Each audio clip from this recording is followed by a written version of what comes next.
Allô? Bonsoir, Afrique Média. Vous êtes les meilleurs. Oui, bonsoir monsieur. Je suis le secrétaire. Bonsoir monsieur, Afrique Média.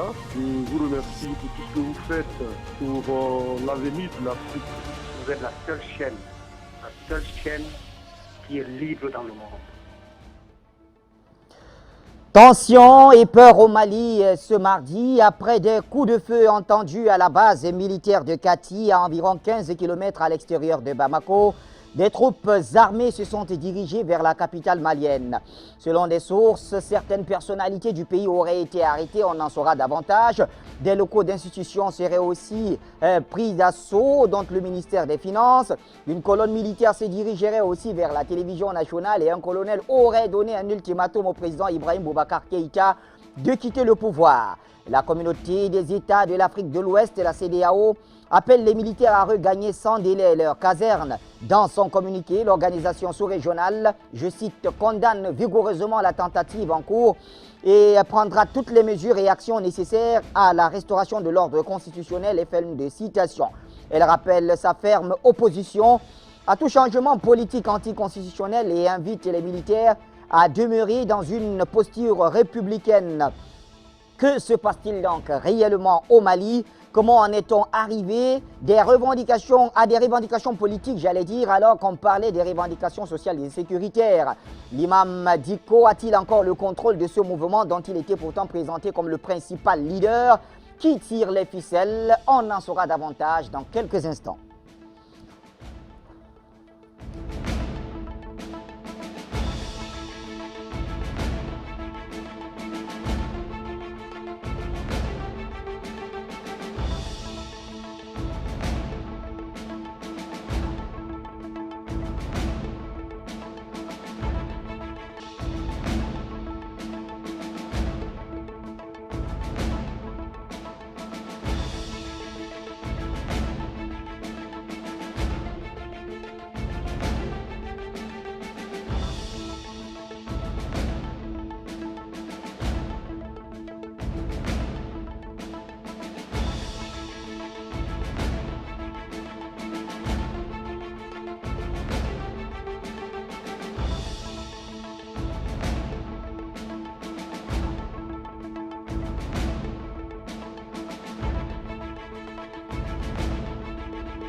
La récréation est terminée. Afrique Média veut libérer les nations. La seule chaîne libre dans le monde, c'est vous, téléspectateurs d'Afrique Média, qui le dites sans cesse.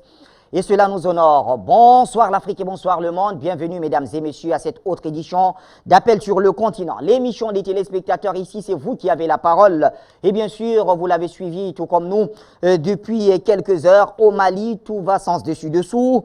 Et c'est donc des coups de feu qui ont été entendus à la base militaire de Kati, à environ 15 km à l'extérieur de Bamako. On s'interroge sur ce qui se passe réellement. De toutes les façons, on en saura davantage avec nos deux invités. En tout cas, c'est tout d'abord Momo Dia, qu'on retrouvera dans quelques instants, et bien sûr notre cher Monoko Touali, donc, qui représente Afrique Média au Mali. Voilà donc pour ceux qui sont déjà sur place et bien sûr avec la magie de la technologie, on pourra éventuellement retrouver le doyen Mohamed Konaré pour son point de vue sur la situation au Mali. Eh bien, beaucoup d'interrogations, quelques images pour planter le décor avec vous téléspectateurs et on revient juste après.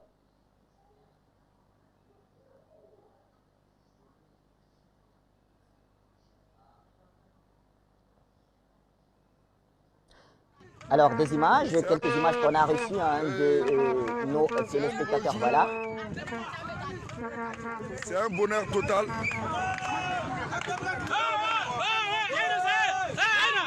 Et c'est la fin du régime chaotique d'Ibrahim Boubacar Keïta. Donc, c'est fini. Voici l'armée qui se dirige vers le palais présidentiel. Je crois que c'est terminé. Kati fera toujours peur à Bamako. Voilà, ainsi va la vie. Ainsi.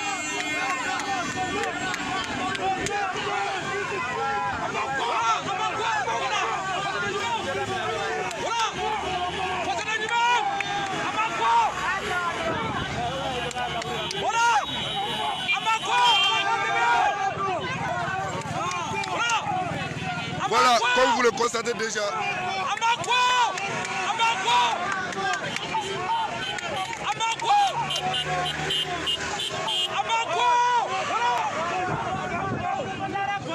Voilà, vous voyez déjà. Donc, nous convoi follow drone. Nous convoi follow drone.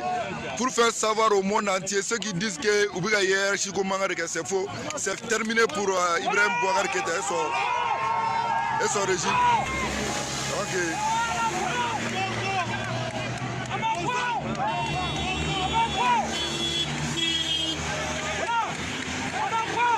Voilà.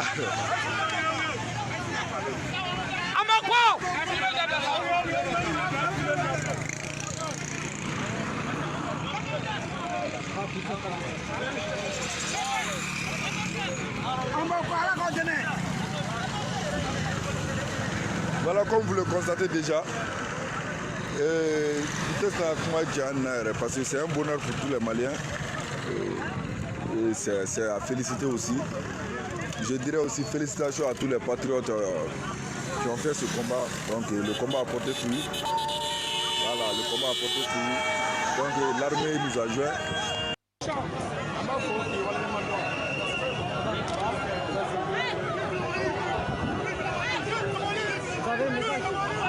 J'avais quelque chose à dire.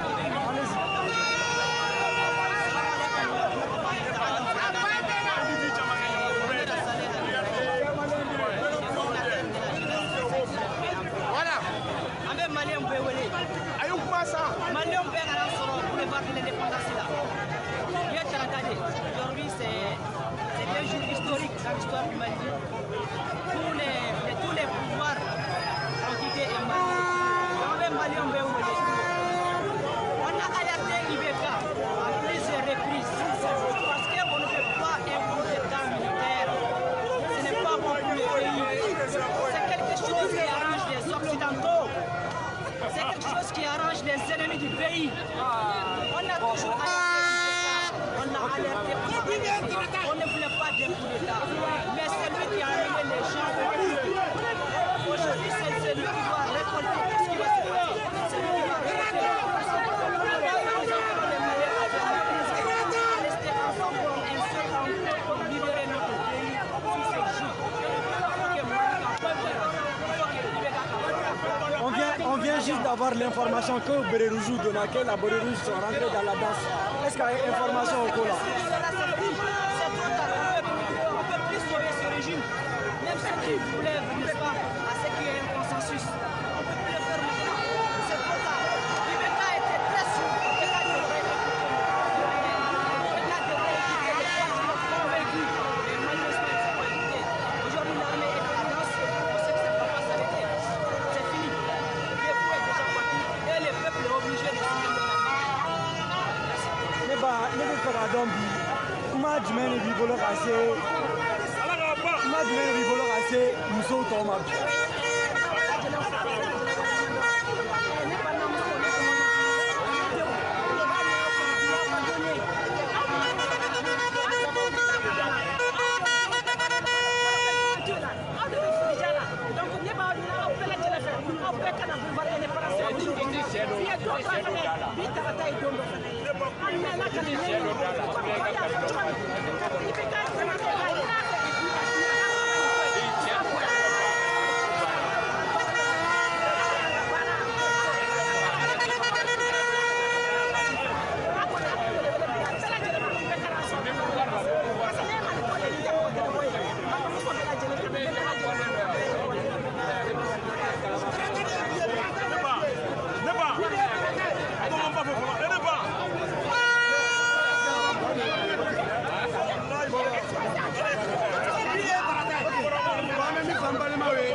Le Malien est toujours debout. On est toujours debout et on est debout aujourd'hui. On a même il faut débrouiller. Tu vois comment il faut.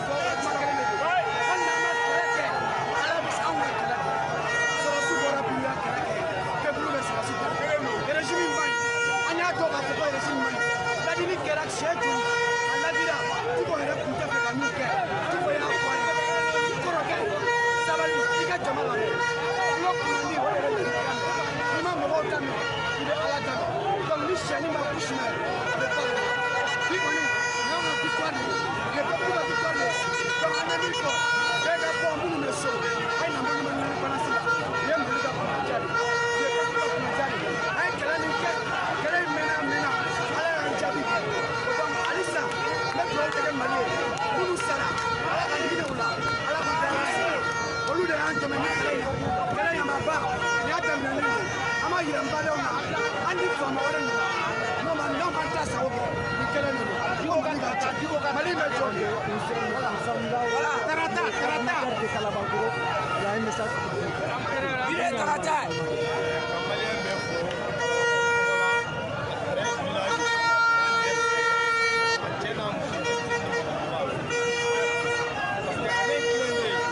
Voilà donc des images qui nous proviennent du Mali, c'est ce matin.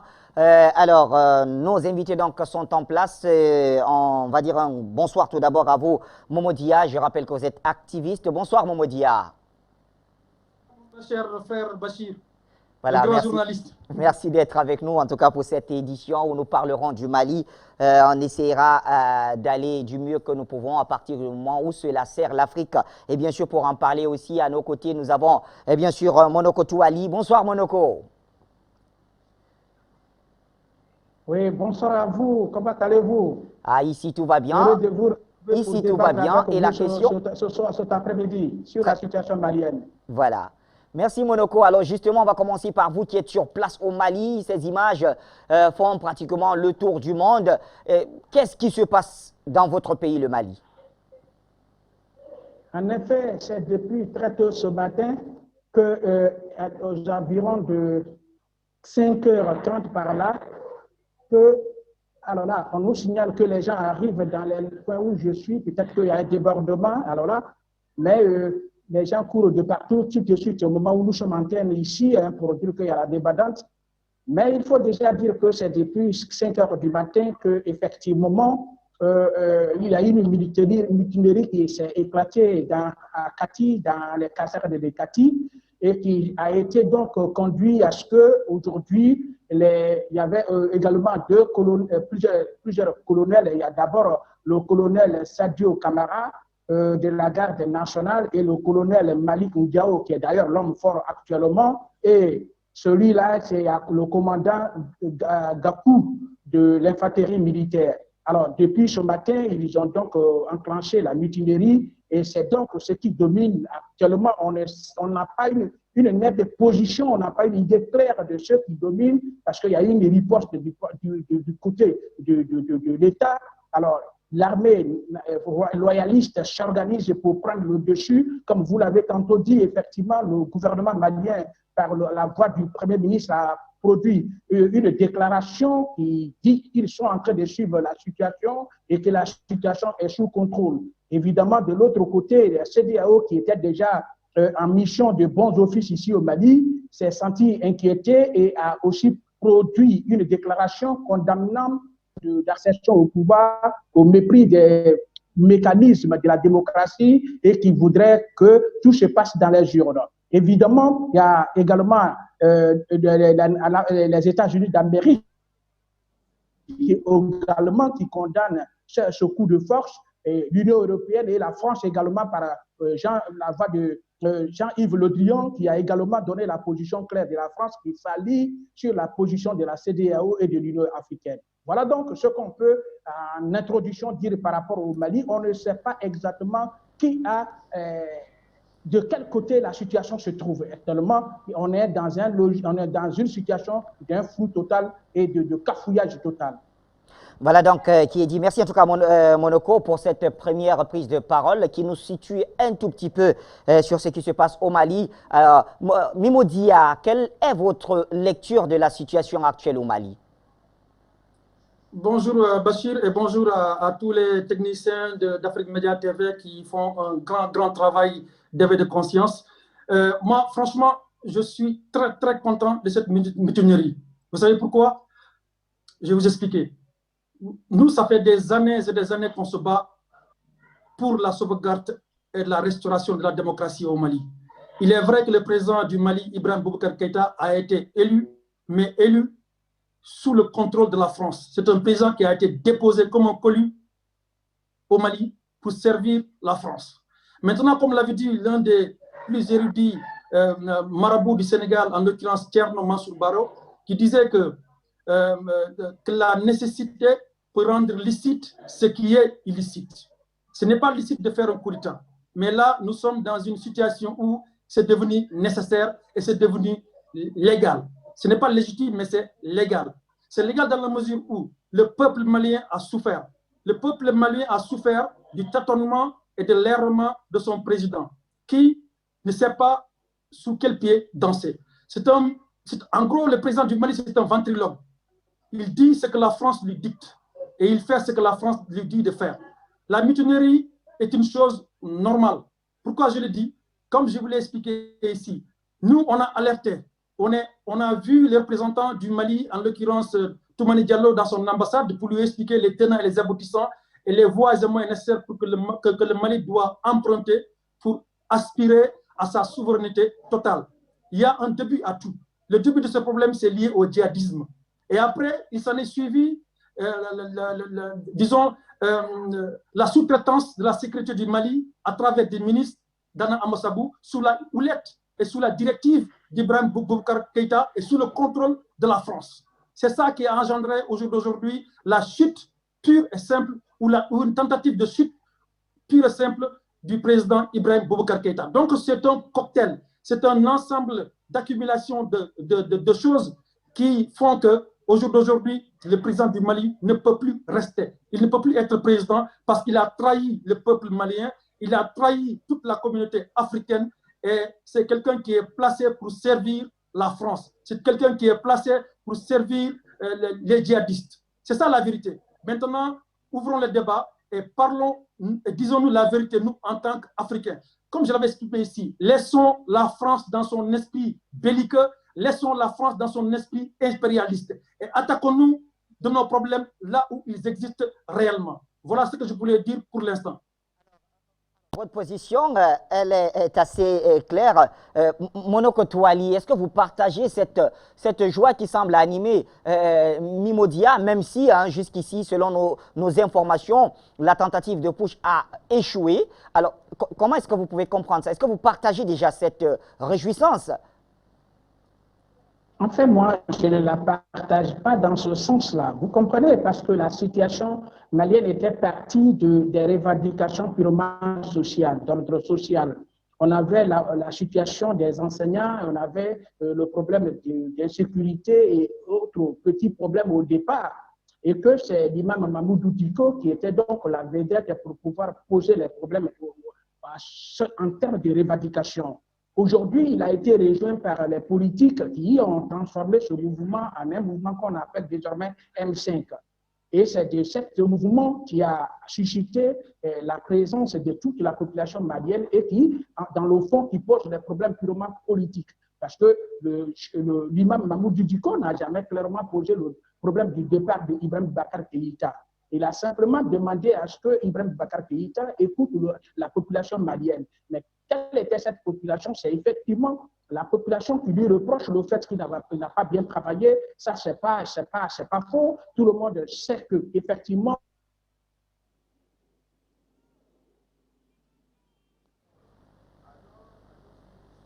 il est resté longtemps sans communiquer sur ses actions.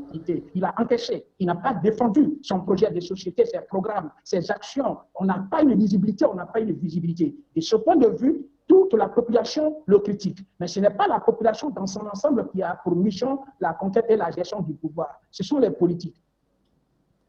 Voilà donc qui est dit à ce niveau. Alors, Mimodia, justement, vous parlez quand même d'un président qui a été élu. Certes, vous nous dites qu'il a été déposé par la France, c'était en 2013, mais il a eu quand même la bénédiction ou l'aval du peuple malien dans sa réélection en 2018. Nous sommes en août, presque jour pour jour, et Ibeka a 2 ans déjà après sa réélection. Mais comment est-ce qu'on pourrait quand même comprendre qu'aujourd'hui, qu'il y ait ceux qui demandent tout simplement son départ? Nous partons quand même des revendications sociales tout de même.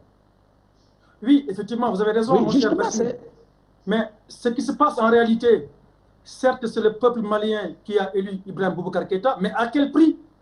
Bachir, tout le monde sait ici en Afrique comment se passent les élections présidentielles ou les élections tout court. C'est des mallettes de billets de banque qui sont distribuées partout. C'est des voix qui sont achetées. C'est pourquoi on dit que c'est la France qui dépose ces présidents-là. Les gens qui votent, c'est des gens, la plupart du cas, c'est des gens qui ont des billets de banque. Ils votent. C'est tout. Voilà la manière dont ces présidents occidentaux déposent leur pantin en Afrique, leur ventriloque. Ils corrompent la population, c'est tout. Maintenant, même s'il a été élu légalement, vous savez, un président de la République, c'est comme un employé. Il doit venir subvenir aux besoins de son peuple à travers la sécurité, la santé, l'éducation et tout. Mais parmi ces trois éléments que j'en cités, qui sont les points de chute du développement d'une nation, si ces trois éléments n'existent pas, si ces trois éléments ne sont pas bien gérés par celui à qui on a confié la reine du pouvoir, c'est-à-dire tout simplement que ce président, il a échoué. Moi, la seule chose que je retiens dans la législature d'Ibrahim Boubacar Keïta, c'est quelqu'un que je vois qui distribue de l'argent à ses partisans, qui donne de l'argent à son fils pour qu'il aille faire la fête avec des femmes, alors que le Mali est pris et attaqué de tous bords par des djihadistes. C'est ça la vérité. C'est le seul constat que nous pouvons faire aujourd'hui. Maintenant, il a été élu ou il n'a pas été élu, il devrait faire son travail à travers la mission qu'on lui a confiée. Mais la mission qu'on lui a confiée, il n'a pas respecté cette mission parce que le djihadisme, tout le monde sait qui finance le djihadisme. Comme je l'avais expliqué et comme je le dis tout le temps, c'est la France qui fabrique des armes et c'est la France qui vend les armes à l'Arabie Saoudite et au Qatar. Ces deux pays injectent leur argent et leurs armes aux djihadistes au Mali. Et ensuite, la France va faire la guerre à ces djihadistes-là. Ça n'a pas de sens. C'est pourquoi je me dis qu'il faudrait que l'Afrique puisse en réalité faire une distinction entre ceux qui l'aiment et ceux qui la détestent. En tout cas, moi, je sais que la mission Barkhane n'aime pas les Maliens. Je sais que le président Ibrahim Boubacar Keïta n'aime pas les Maliens. Parce que s'il aimait les Maliens, il devrait oser dire la vérité à la France d'arrêter tout simplement de vendre des armes à l'Arabie Saoudite et le Qatar. Imam Dicko, quoi que l'on puisse le dire, c'est quelqu'un qui est venu soutenir au départ Ibrahim Boubacar Keïta. Et par la suite, on a vu, on ne sait pas par quel coup de baguette magique ou par quel retournement de situation il n'est plus avec lui. Est-ce qu'il n'est pas avec lui parce que tout simplement il n'a pas reçu son vœu, ou en tout cas ses souhaits n'ont pas été exaucés, ou bien est-ce qu'il n'est pas avec lui parce qu'il est contre de la politique qu'est en train de mener le président du Mali? On ne sait pas, personne ne sait. Personne ne pourra savoir, à part lui et Dieu, ce qui s'est réellement passé pour qu'il y ait ce retournement de situation. Maintenant, quand on est élu, et quand on est élu par son peuple, on doit se soumettre à la volonté du peuple. Le peuple malien a compris, et a longtemps compris, que ce président qu'on a déposé chez eux, ce n'est pas à lui que l'on peut faire confiance pour sortir le Mali de ce problème. Mon collègue disait tout à l'heure que non, que ce problème est lié tout simplement à la manifestation du corps éducatif qui n'avait pas de travail. À mon avis, ce n'est pas cela. C'est le djihadisme qui est à l'origine de tous ces problèmes. Et c'est quand le djihadisme est venu que les gens ne peuvent plus envoyer leurs enfants à l'école. C'est parce que le djihadisme est venu que personne ne peut aller vendre ses cacahuètes au marché. Personne ne peut sortir. Voilà le véritable problème. Donc, à travers cela, il est parti armer une milice qu'on appelle Dana Amasagou, qui attaque les peuples, qui les tue. On a vu le massacre de Dogasagou qui a fait 170 morts. Et c'est ça la vérité. Donc, il a divisé le peuple malien. Ibrahim Boubacar Keïta n'a plus, disons, la légitimité. Et quand on n'a pas la légitimité, et quand on sait qu'on ne peut plus rien faire, il faut avoir le courage de revenir envers son peuple en disant « Mes très chers frères, vous m'avez élu, même si je sais que j'ai été déposé comme un colis, mais je n'ai pas pu résoudre le problème du Mali, donc je démissionne. » Mais la démission, comme je l'avais exprimé ici, elle n'est pas africaine. Et ça, c'est une vérité. En tout cas, Monoko Touali, alors je vous aperçois, j'ai l'impression qu'il y a peut-être des choses sur lesquelles vous n'êtes pas d'accord, mais le président Ibeka. Alors, quand on a écouté Mimodia, il dit tout simplement que le problème, ce n'est pas ces revendications des enseignants, même si la genèse du problème actuel, quand même, c'est la revendication de ces enseignants. Il nous dit que le problème, c'est la question djihadiste. Mais le président Ibeka, il a hérité de cette situation. Il faut bien rappeler qu'il n'est pas venu avec le djihadisme. Il est arrivé à la suite des élections de 2013. Oui, justement, c'est le débat de fond, parce qu'on se souvient que cette lutte cette crise qui fait du tort au Mali est née en Libye. La Libye, c'est évidemment l'OTAN qui est intervenu en Libye avec le mandat de l'ONU. Et c'est donc depuis cette crise libyenne que les hommes lourdement armés ont eu accès au Mali. À ce moment, c'est Amadou Toumani Touré qui était donc président de la République du Mali. La France, à son temps, avait donc demandé à ce qu'il ne puisse pas avoir une négociation politique, c'est-à-dire intervention, une solution militaire, mais il fallait une solution politique. En d'autres termes, il fallait intégrer ceux qui sont des rebelles dans la gestion du Mali. Voilà l'angle sous lequel le la France a parlé de mouvement rebelle, on a changé du vocabulaire. Le vocabulaire n'était plus rebelle, on a parlé de djihadistes. Et est-ce que la France elle-même s'est rendue compte que ce vocabulaire ne l'arrangeait pas? Ils sont partis maintenant sur la base du terrorisme. Or, quand on parle du terrorisme, on est dans une guerre asymétrique, on ne maîtrise rien. Alors, c'est de cette logique de guerre asymétrique que le centre du Mali a été pris en otage. Je rappelle aussi à notre frère Bobo Dia que, évidemment, depuis 2013, 2014, 2015 jusqu'à aujourd'hui, il y a un autre drapeau qui est au Mali, à Kidal, qui n'est pas le drapeau malien. Est-ce qu'on a revendiqué ce drapeau? Est-ce qu'on a décidé à ce que ce drapeau descende, n'est-ce pas? Ça n'a jamais été le cas. Est-ce que ceux qui ont animé la politique, la scène politique, ont eu le courage de s'associer au pouvoir en place pour aller déloger ceux qui ont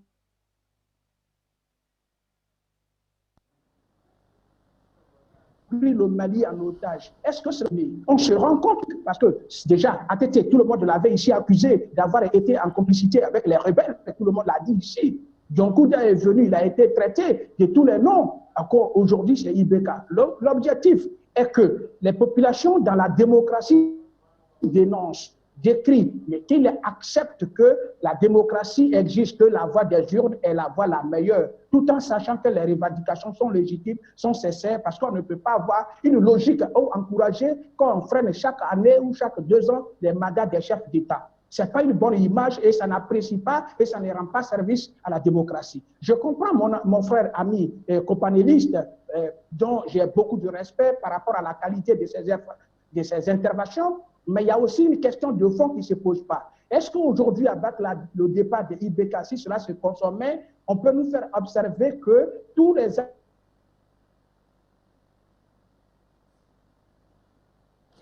des petits soucis avec le Mali, à la France vont être rompus. Qu'est-ce qu'il nous propose? On peut imaginer que le Mali va donc sortir de toute la pauvreté, la misère et que tous les problèmes du pays vont être réglés. Il y a une équation quand même qui nous amène à ce qu'on aurait appelé un saut dans l'inconnu. Voilà. Donc, en réalité, si on résume la réalité malienne, c'est Ibeka en est une des victimes. C'est une des victimes, comme l'a bien dit, parce que les terroristes ne tuent pas. Ils tuent tout le monde, ils tuent les civils, ils tuent les militaires. Ils n'appartiennent à personne. Faudrait-il qu'avec ce nouveau changement, et d'ailleurs, le mouvement a échappé aujourd'hui à la population, puisque c'est l'armée qui aujourd'hui est sur le terrain. Et si demain l'armée récupère le pouvoir, quelle va être la position ou quelles vont être les retombées par rapport aux civils qui étaient déjà dans les rues? C'est des équations dont on ne sait pas l'issue. Voilà ce que je veux dire par rapport à ce que mon copanéliste a dit. Effectivement, il a posé le problème des terroristes, des djihadistes. Ce n'est pas à refuser. Mais est-ce que cela incombe seulement au président qui est aujourd'hui malmené? Il y a l'ONU qui est au Mali, il y a l'Union européenne qui est là, il y a la France, il y a l'Allemagne, toutes les puissances internationales, les plus grandes puissances qui ont tous les moyens, sont au Mali depuis 2013, avril 2013. Quel est leur bilan? Qu'est-ce qu'ils ont pu faire pour sortir le Mali? Puisque dans leur mandat, il y avait le recouvrement de l'entièreté du territoire national. Est-ce que nous en sommes arrivés là? Est-ce qu'ils ont libéré le Mali de ses rebelles? Est-ce qu'ils ont donné l'entièreté du territoire au Mali? Est-ce qu'ils ont imposé l'autorité de l'État sur toute l'étendue du territoire national? C'est des équations qu'il faut quand même, que pour nous autres, qui sont essentielles, qu'il faut poser, non seulement sur la base de la personne de IBK, mais sur la base de la gestion du Mali en tant que tel. Très bien. Voilà donc la position de notre cher Monoko Touali. On va afficher les numéros pour nos téléspectateurs, il faut bien le dire, et ils peuvent intervenir. En attendant, Mimodia, alors, vous semblez vouloir le départ d'Ibrahim Boubacar Keïta à tout prix, même si ce n'est pas votre cible, puisqu'au fond de votre analyse, on comprend que pour vous, le principal problème, c'est la présence française au Mali. Mais quelle assurance avez-vous du fait que l'éventuel ou un éventuel départ d'Ibrahim Boubacar Keïta produirait un homme qui serait moins soumis au dictat français? Bachir, je vais être très franc avec vous. On a vu ici les Français négocier avec les djihadistes. On a vu les Français négocier avec l'État du Mali. La France empêche l'État du Mali à négocier avec les djihadistes. J'ai l'impression qu'on croit que les djihadistes, c'est des Polonais. Ce n'est pas des Polonais, ni encore des Chinois. Ces djihadistes dont on parle, c'est des Africains, c'est des Noirs comme nous. Peut-être qu'ils ont été un peu radicalisés, mais ce sont nos frères. Allons discuter avec nos frères. Ça, c'est la vérité. Allons-y discuter avec nos frères. Et deuxième chose, on a vu encore ici, la France empêchait l'armée du Mali ou même le président du Mali à aller dans la ville de Kidal. C'est quoi le but? Si ce n'est pas de l'occupation, c'est de l'amour? Non, ce n'est pas de l'amour, c'est de l'occupation pure et dure. Troisièmement, la solution, elle est très simple. Vous savez, il n'y a pas 1000 solutions. Elle est très simple. Que le coup d'État réussit, comme je l'avais dit ici, le coup d'État, dès qu'il réussit, le premier président, le militaire qui a fait le coup d'État, il n'a qu'à demander tout simplement à ce que les puissances étrangères qui sont présentes au Mali, qu'elles dégagent. Si ces puissances partent, en ce moment-là, Mimodia, alors quand vous expliquez comme ça, est-ce que finalement la question qu'on devrait se poser ne serait pas, est-ce que les Maliens ne se seraient pas dans ce cas trompés de cible, puisque vous expliquez par exemple que même les putschistes, ils demandent le départ de la France. Vous nous expliquez par exemple que la France a empêché, je ne sais pas quel stratagème, les discussions entre Maliens et djihadistes. Vous nous expliquez que la France aurait empêché également le président Ibeka de se rendre à Kidal, etc., etc. Au vu de tous ces ingrédients, est-ce que finalement les Maliens qui sont dans la rue et même l'armée ou la fraction de l'armée qui a essayé de prendre le pouvoir ne se trompent pas de cible? Non, pas du tout. Comme l'avait dit Descartes, il faut diviser ces problèmes en autant de petits problèmes pour mieux les résoudre et les comprendre. On ne peut pas s'attaquer directement à la France. Il faut s'attaquer directement à la base. La base, qui est assis sur la base, c'est Ibrahim Boubacar Keïta. Et dès qu'on arrivera à enlever Ibrahim Boubacar Keïta, en ce moment-là, on va restaurer un État fort et on va demander à ce que les puissances étrangères qui sont en Afrique, qui sont au Mali, de partir tout simplement. Et dès que ces puissances partiront, les djihadistes, ce n'est pas des Polonais comme je l'ai dit, on ira négocier avec les djihadistes pour que nous puissions communiquer avec nos frères. Ça, c'est la vérité. Et le moment venu, on demandera à la France de quitter tout simplement l'Afrique de façon globale. Parce que l'assurance que la France pose sur les chefs d'État africains, qui sont des valets, qui sont des ventriloques, qui sont que des mannequins qui sont placés tout simplement pour servir à la France. Ça, c'est la vérité. Disons la vérité. Ne mentons pas à nos populations, mon très cher Bachir. Disons la vérité. Il faut que les Africains arrivent à régler leurs problèmes par eux-mêmes. Il ne faut pas compter sur la France. Il ne faut pas compter sur les anciennes puissances. Comptons sur nous-mêmes. Nous avons les moyens nécessaires pour régler ce problème-là. Donc, attaquons le problème là où ils existent. Ils existent chez Ibrahim Boubacar Keïta, qui n'a pas traité les Maliens sur un pied d'égalité. Quand il arme la milice Togon au détriment des autres ethnies, ça, c'est de l'injustice pure et dure. Donc, il faut que le nouveau régime, je prie vraiment pour qu'il arrive au pouvoir, pour qu'il puisse restaurer la démocratie, apaiser, permettre aux Maliens d'envoyer leurs enfants à l'école, permettre aux gens d'aller éduquer, permettre aux gens de faire leur commerce, etc. Ensuite, demander à la mission Barkhane qu'elle parte, demander à la MINUSMA et l'ensemble des corps étrangers qui sont présents au Mali de partir. Pourquoi je le dis? Parce que la Seconde Guerre mondiale, elle a duré combien de temps? Je crois que c'est 6 ans ou 7 ans, 39-45. Les soldats de la France sont présents au niveau du Mali depuis quand? Depuis 2013, 7 ans. Alors que la Seconde Guerre mondiale a duré juste 6 ans. Donc ne me dites pas que la France n'est pas bien armée pour dégager ces djihadistes-là, si elle le voulait. Donc, à côté de la France, il y a l'ONU, il y a toutes les autres puissances. Il y a même la Serbie là-bas. Même les îles Caïmans sont présents au Mali. Et puis en plus, je vais dire cette chose-là. Le Mali n'appartient plus aux Maliens. Le Mali appartient à ces grandes puissances multinationales qui sont là que pour leurs propres intérêts. La France, via sa mission, n'est pas là pour défendre les Maliens. Et ça, c'est la vérité. Si cette coalition de puissances étrangères voulait vraiment que le Mali puisse dégager ces djihadistes, là, il l'aurait fait depuis longtemps. Donc, attaquons nos problèmes là où ils existent. Maintenant, on va entendre ici des gens, des experts en je ne sais quoi, essayer de nous mentir. Disons-nous la vérité en face. Il faut que la France et que les anciennes puissances occidentales qui sont présentes au Mali, qu'elles partent, et puis qu'on soutienne l'armée qui est en train de faire un très très bon travail. Maintenant, la finalité, c'est que l'armée aussi ne doit pas rester éternellement au pouvoir. L'armée, dès qu'elle aura structuré ce pays, devrait organiser des élections transparentes et démocratiques. Et je vais terminer sur ça, Bachir.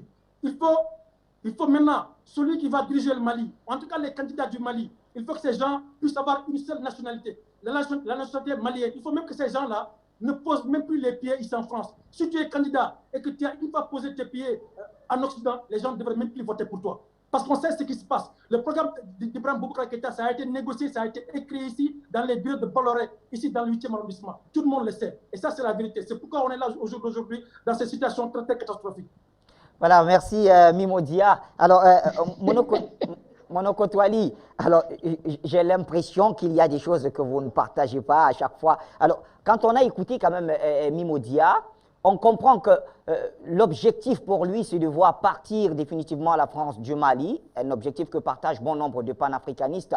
Mais je reprends la question, est-ce qu'en s'attaquant essentiellement au président Ibrahim Boubacar Keïta, on ne se trompe pas de cible? Est-ce qu'on ne serait pas en train de scier une branche et laisser les racines? On se souvient quand même qu'en 2012, la même chose a été faite au Mali contre le président Amadou Toumani Touré, qui était pourtant sur le départ. Il avait même promis de ne pas être candidat. Il était à 2 mois de la fin de son mandat. Mais malheureusement, on l'a renversé et ça a donné le résultat qu'on a vu aujourd'hui. Est-ce qu'on ne serait pas en train de répéter les mêmes erreurs?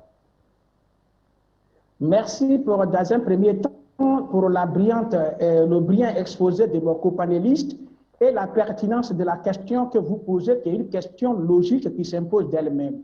En effet, on est tous d'accord que la réalité auquel les Africains sont confrontés est téléguidée depuis l'extérieur. Nous le savons tous.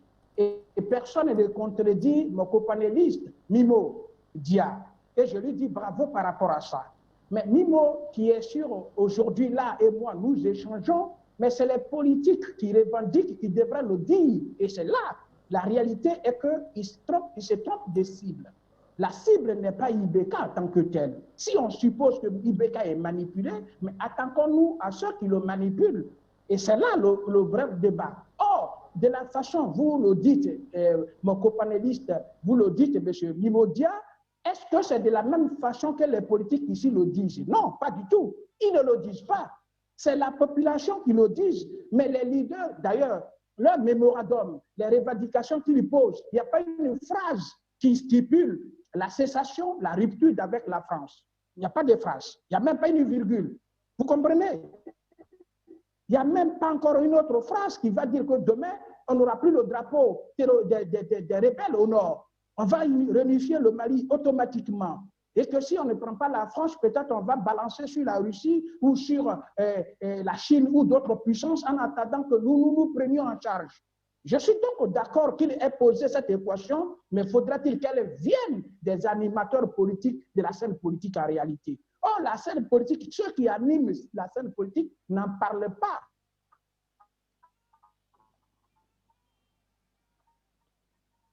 Donc, c'est évidemment des cibles. Parce que la cible en place nous garantisse qu'il y aura un désaccord, une rupture totale avec la France. Ces phrases ne sont jamais été prononcées, on ne l'a jamais dit. Donc on ne sait pas dans quel, on va où, quelle est cette aventure. Aujourd'hui, c'est l'armée qui a la vedette. Elle va donner. Qu'est-ce qui se passe? Il y a ce que les populations disent, mais la population n'a pas pour mission la conquête et la gestion du pouvoir. Ceux qui peuvent gérer le pouvoir, ce sont les politiques. Et je suis d'accord avec lui, avec mon copanéliste. Faudrait-il qu'on encourage en Afrique les politiques qui, en venant postuler, se disent, moi je viens pour créer des ruptures. C'est ceux-là qui méritent d'être soutenus. Mais ceux qui sont soutenus, on ne sait pas où ils nous amènent parce qu'on ne peut pas remplacer Paul par Pierre et rester sur la même place et faire une politique de surplace. Alors, il faut donc qu'on sache la cible réelle. ATT a été une cible. Ça n'a rien arrangé. IBK aujourd'hui, la cible. Ça n'a rien arrangé. On va où finalement? Voilà le débat de fond. Donc, moi, je pense que la cible est carrément ratée tant qu'on ne pose pas l'équation de fond. Très bien. Merci donc pour la contribution, Monoko Touali. Donnons la parole à nos téléspectateurs à présent, un appelant d'ailleurs de France. Monsieur Dikoré, bonsoir. Bonsoir, Monsieur Dikoré. Tout le monde, bonjour à Média, bonjour Bachir, bonjour à vos deux panélistes. En fait, la question que vous avez posée tout à l'heure, à savoir, est-ce que le Malien ne se trompe pas de cible? Afin de porter une réponse bien claire à cette question, lorsqu'on regarde bien les choses, l'historique ou encore l'histoire, même la chronologie des manifestations, à un moment donné, les Maliens s'étaient levés contre la France avec des banderoles, la France est l'État terroriste, la France dégage, etc., etc. Mais à la suite de cette manifestation, on a vu en fait une offensive médiatique du régime IBK, qui ont traité les manifestants des terroristes, des soutiens terroristes, et puis des gens en fait. Ils ont même dit à l'époque que tous ceux qui s'attaquent à la France sont des gens en fait qui ne rendent pas service au Mali en particulier. Donc, à mon avis, à la suite de ces événements-là, que les Maliens ont compris que pour atteindre directement la France, il faut au préalable commencer par dégager IBK. Donc, c'est de cette façon que IBK est devenu la cible principale des manifestants.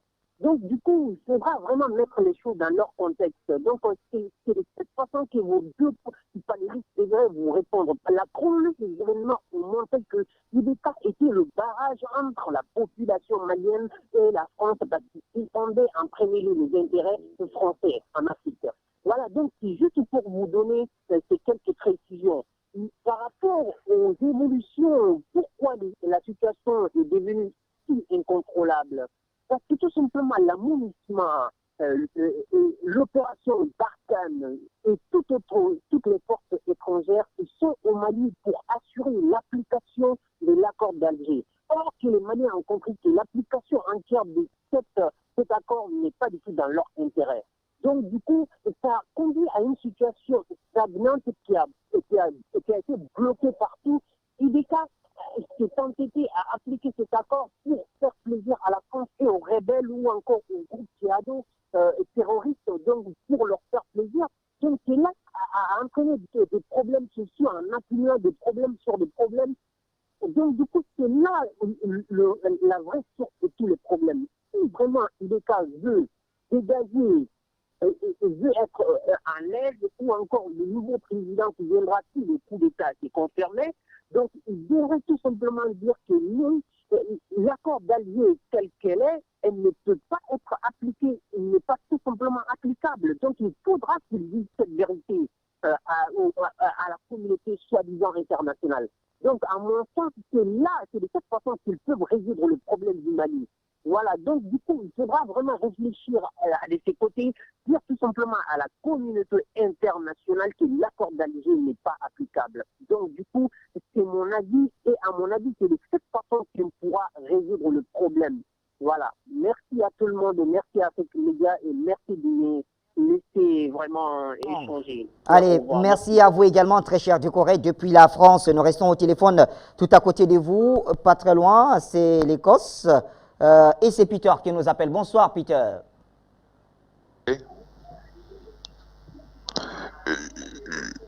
Bonsoir, Peter. Je prends l'antenne maintenant. Vous êtes en direct, Peter, on vous écoute. Allô? OK. Bonjour, Monsieur Bachir. Bonjour, Afrique Média. Bonjour et merci beaucoup à Call Center pour me donner un peu de temps pour parler pour le problème de Mali qui m'intéresse beaucoup. Je vais apporter mon point de vue sur ce qui se passe actuellement parce que on ne peut pas confirmer pour l'instant que c'est le coup d'État parce qu'on n'a pas encore vu l'officier qui est passé à la télévision pour annoncer sa prise de pouvoir. Mais par contre, on peut faire quelques spéculations et puis aussi apporter notre point de vue sur ce que les deux panélistes ont dit et puis sur ce que moi j'ai entendu également du peuple malien. Je pense que votre invité a parfaitement raison parce que quand on voit un peu ce qui s'est passé en 2012 où M. François Hollande est venu comme Zorro au Mali, on comprend que dans le mécanisme de France-Afrique, c'est semer le terreur, venir comme un sapeur-pompier, éteindre le feu et faire comprendre au peuple, au sous-peuple, excusez-moi du terme que je mets entre griffes, au sous-peuple que nous sommes votre sauveur et en même temps, on vous donne des interdits. C'est un peu ce que le Mali a subi. Et je pense que pour moi, c'est de bonne guerre qu'aujourd'hui, il puisse réclamer cette véritable indépendance qu'il mérite, bien sûr. Et que si toutefois ces revendications sont correctes et justes, je pense que ce serait l'apogée du règne de la France-Afrique dans l'Afrique subsaharienne et puis aussi dans les zones sahéliennes de l'Afrique parce qu'elle va perdre non seulement le G5, mais aussi elle va perdre toutes ses colonies parce que le fait domino, ça va prendre le Mali, ça va prendre le Burkina, ça va prendre le Niger, ça va prendre la Côte d'Ivoire, ça va prendre également le Sénégal. Donc, Paris le sait très bien. Alors, elle va jouer toute la carte qu'il faut, la carte de la résistance. C'est aux Maliens de prendre les destinées en main. On n'a pas besoin d'un soutien extérieur. On a vraiment besoin d'une solidarité. Et qu'ils sachent que toute l'Afrique le regarde si vraiment le vent de la liberté, de la libération a soufflé dans le camp de Bamako. Alors, c'est le moment pour eux de prendre ses destins et puis de sortir définitivement des chaînes de l'esclavage. Je termine ici. Je dis merci beaucoup à Afrique Média. Bye. Voilà, essayez de voir, il y a une musique qui rentre en fond sonore, s'il vous plaît. Il faudra éviter cela. Ça nous a empêché tout à l'heure d'écouter notre cher Peter vers la fin. Mais l'essentiel a été dit. Moustapha, bonsoir. Vous nous appelez d'Abidjan. On vous écoute, cher ami.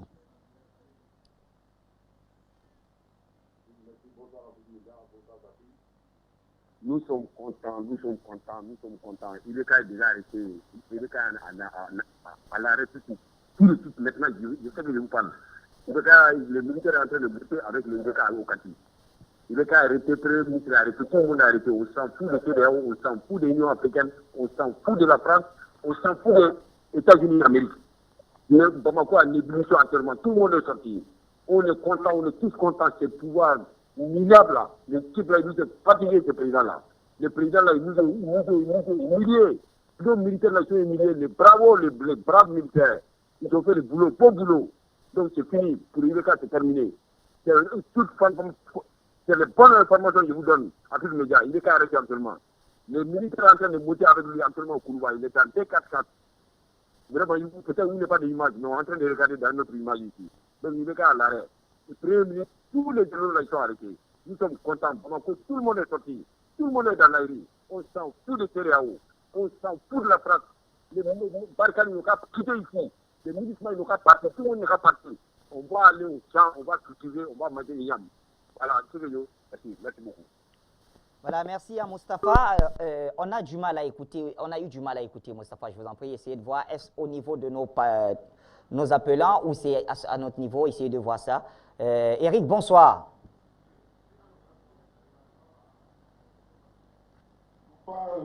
Bonsoir, Bachir. Très bien. Bonsoir, Afrique Média. Je salue comme ça le standard. Bonsoir. Par rapport à la thématique Bachir, j'espère que vous avez fait une très belle fête de la Tabaski, Bachir. Par rapport à la thématique, vraiment, je suis très heureux ce soir, Bachir. Vous le savez très bien, pour nous les panafricanistes. Je salue aussi vos invités qui sont sur Skype. Pour nous, les panafricanistes, les vrais panafricains, voilà ce que les pays du franc CFA devraient faire.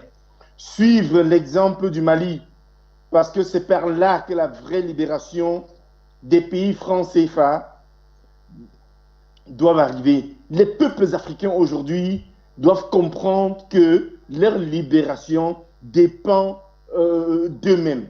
Ce n'est pas d'autres pays qui viendront libérer. Mais, Bachir, permettez-moi, je suis un peu contrarié quand j'écoute un intervenant, M. Peter, qui cite certains pays, mais évite de citer son pays d'origine, comme si peut-être ce pays était différent des autres, Bachir. Vraiment, je suis désolé.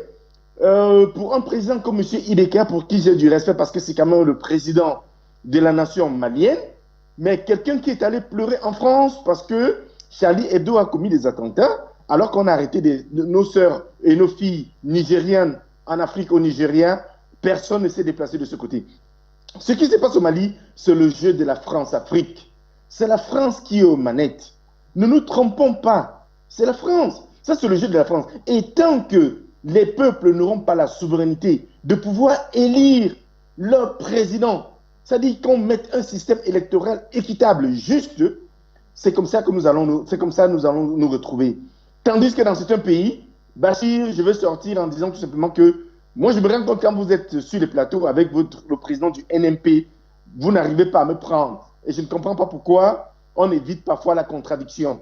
Les Africains ont besoin d'une chaîne qui doit les édifier et qui doit dire la vérité sur tous les pays, que ce soit le Cameroun, le Mali, la Côte d'Ivoire et que ce soit même le pays qui héberge Afrique Média aujourd'hui. Afrique Média est une chaîne très importante pour nous, pour la libération de l'Afrique. Alors, je vous invite à ne pas éviter qu'on pose les problématiques sur notre pays parce que ça nous tient trop à cœur, M. Bachir, et de parler rien que des autres pays.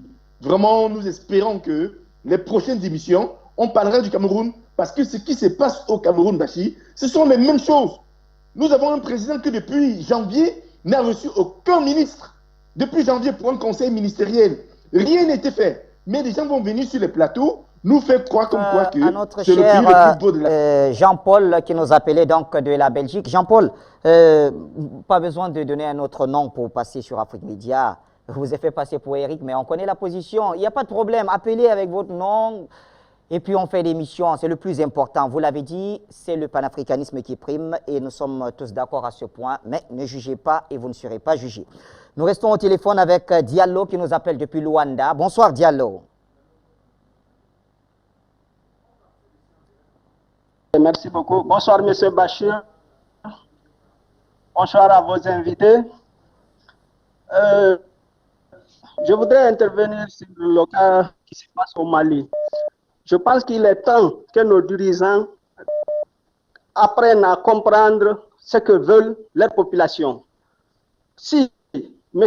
Ibeka a été élu par le peuple du Mali, et ce peuple se rend compte 7 ans plus tard que vraiment ils se sont trompés en le choisissant, il le demande de démissionner. Je pense qu'il n'y a pas à résister. S'il est là pour le peuple, mais s'il n'est pas là pour le peuple, il est là pour le compte de certains intérêts des personnes qui sont cachées derrière, là je comprends. Mais si vraiment on est pour le peuple, on travaille pour le peuple vous a élu, et finalement le peuple vous demande de partir, ils n'ont pas besoin de prendre les armes pour vous faire partir. Il faut apprendre à respecter le peuple. Donc le cas du Mali, c'est vraiment dommage. On n'a pas besoin de voir ce genre d'images sur notre continent. Sinon, il faut voir le cas de la France. Oh, le président français a échoué. Il n'a pas pu se présenter pour un second tour. Donc, il est parti. Donc, nous, en Afrique, quand un président échoue, il ne veut pas partir. Mais ce n'est pas croyable. C'est pourquoi je respecte et je salue le peuple béninois. Le peuple béninois a dit qu'il en a marre de gouvernance de Mathieu Kérékou. Bon, Mathieu Kérékou dit, il n'y a pas de problème, choisissez quelqu'un à ma place. Nissofor Sogolo est venu, il ne pouvait pas faire l'affaire. Lui aussi, il est parti, ils ont envoyé quelqu'un d'autre. Mais c'est comme ça, il faut respecter le choix du peuple. On n'a pas besoin des armes pour faire comprendre qu'il n'est plus désirable dans son propre pays. Le même peuple qu'il a élu à la suprême suprémature de l'État, le même peuple le demande de partir, il dit que non, il ne veut pas aller. Donc, ce n'est pas l'intérêt du peuple qu'il est là à défendre.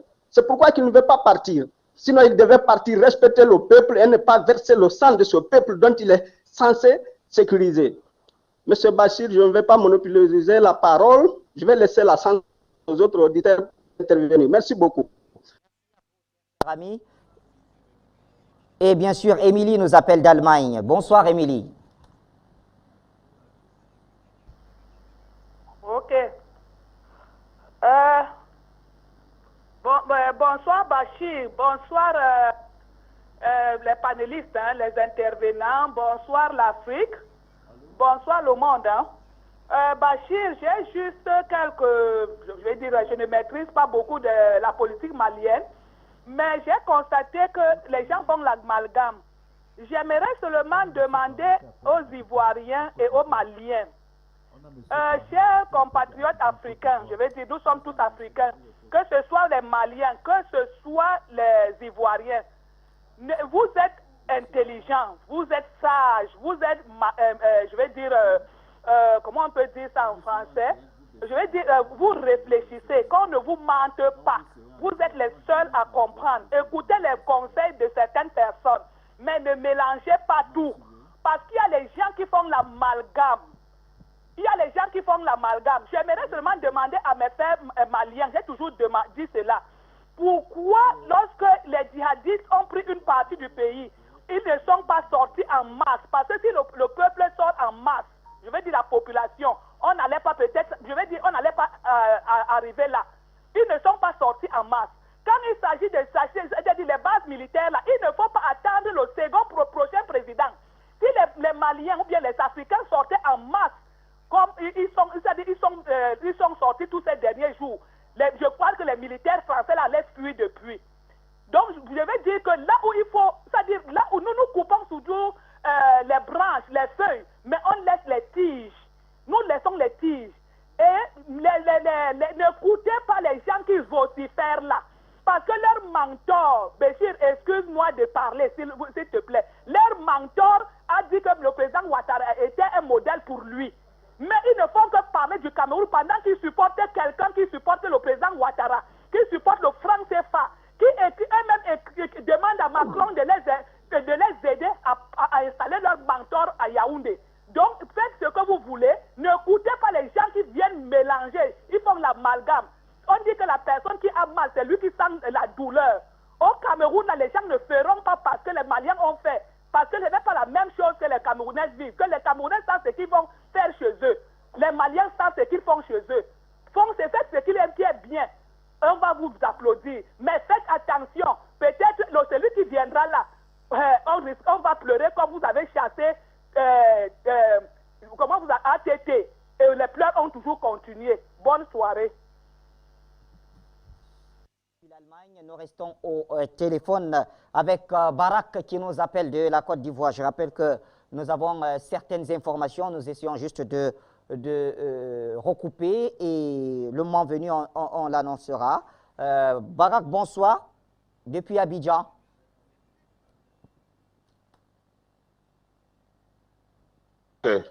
Oui, bonsoir, M. Bachir. Bonsoir aux deux panélistes qui sont sur le Skype. Je veux dire bonsoir à tous nos téléspectateurs d'Afrique Média. Et je veux saluer les journalistes de Mali. Monsieur Bachir, il faut dire que je ne suis pas content de cet coup d'État qui est en train de se préparer. Vous savez, M. Ibeka est victime. Nous savons que cette crise a commencé avant Ibeka. À chaque fois, quand le Mali va intercepter un pouvoir en termes de son mandat, sachez que rien ne va changer. Aujourd'hui, les peuples maliens sont contents, mais ils ne savent pas ce qui les attend. Si vraiment les militants ont pris le pouvoir, c'est les mêmes CEDEAO qui vont venir parler. J'attends M.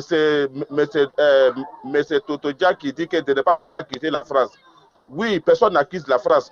Mais vous-même, dans votre discours, vous avez accusé la France. Tous ces discours que vous avez fait, vous avez accusé la France. Alors que le vrai problème de Mali aujourd'hui, c'est le problème des terroristes. Et les gens nous disent que la France a occupé le terrain.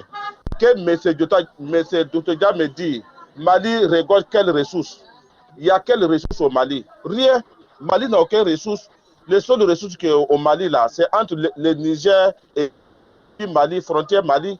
Et c'est le Niger même qui a tous les ressources.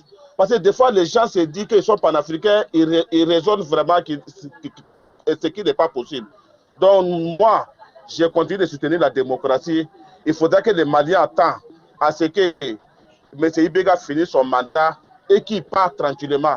Au lieu à chaque fois, on va faire coup d'État. Chaque fois, on va faire coup d'État. Mais vous pensez que nous, tout ça va amener l'Afrique où ça?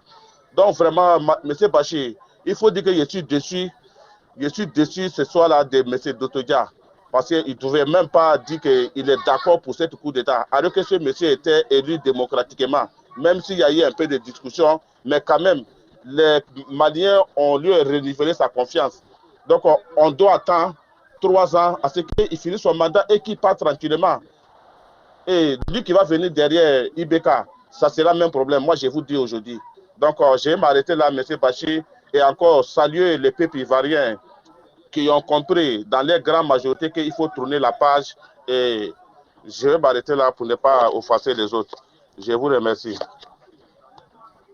Voilà, merci à vous, très cher Barak. Alors, comme on le disait, nous recoupons des informations et certainement vous aurez toute la quintessence au cours de cette émission.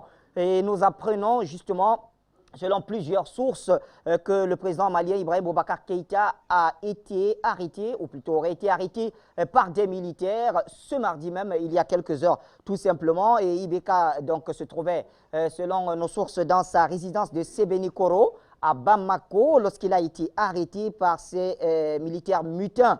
Eh bien, il était en compagnie, selon toujours ces sources, du Premier ministre Boubou Cissé et de son fils, le député Karim Keïta.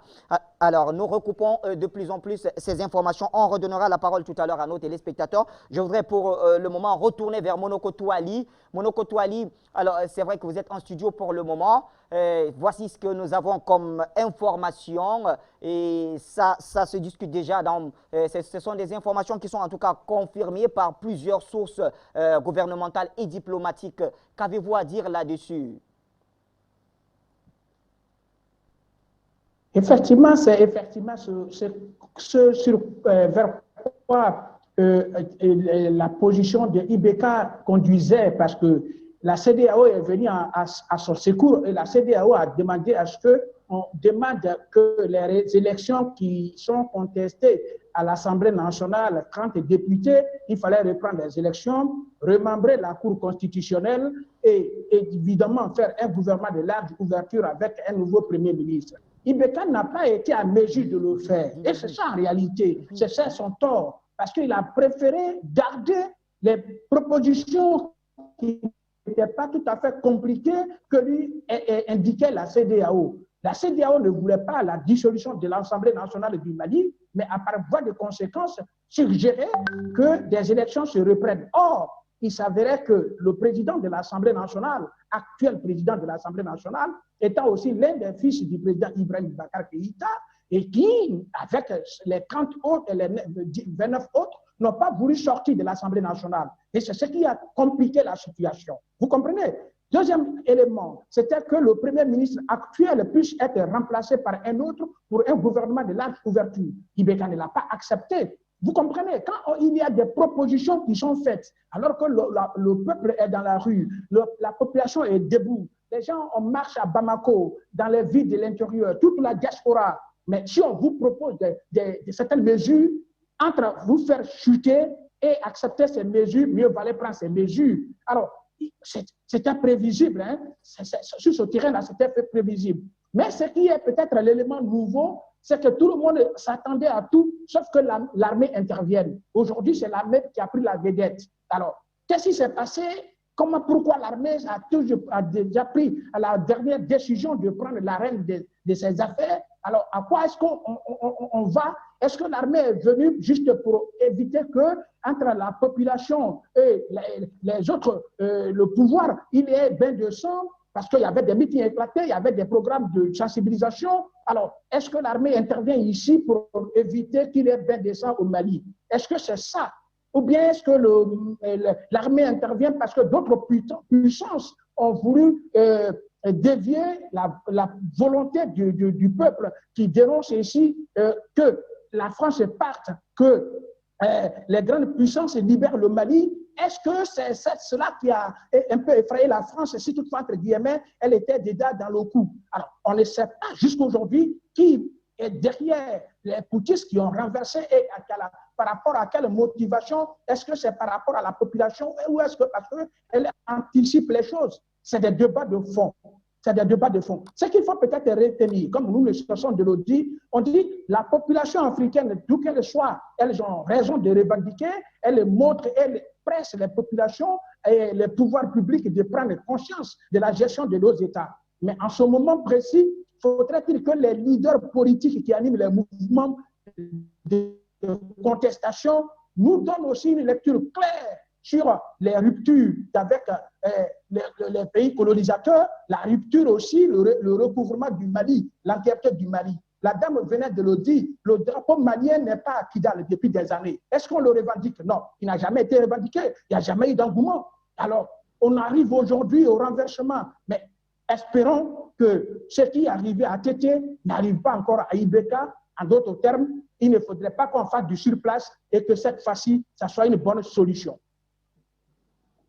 On espère de toutes les façons, ce n'est qu'un espoir, mais comme je le disais tout à l'heure, de plus en plus des canaux diplomatiques qui confirment bien sûr l'arrestation du président Ibrahim Boubacar Keïta et de son premier ministre Boubou Cissé, et puis son fils le député Karim Keïta par les mutins. Alors il faut bien rappeler justement que ceux qui sont à la tête de la mutinerie, on les cite bien sûr le colonel Sadio Kamara qui est l'ex-directeur du Prytanée militaire de Kati et qui revient justement d'une formation en Russie, et le colonel Diao de la région militaire de Kati. Et c'est donc ceux qui sont présentés pour le moment comme étant à la tête de cette mutinerie. Alors je rappelle que les putschistes demandent, selon nos informations, à la France de ne pas intervenir dans cette situation. Alors jusqu'où irons-nous avant de retourner parce qu'il y a monsieur Yao qui nous appelle de France, on va le prendre tout à l'heure, mais je voudrais tout d'abord avoir l'avis de Mimo Dia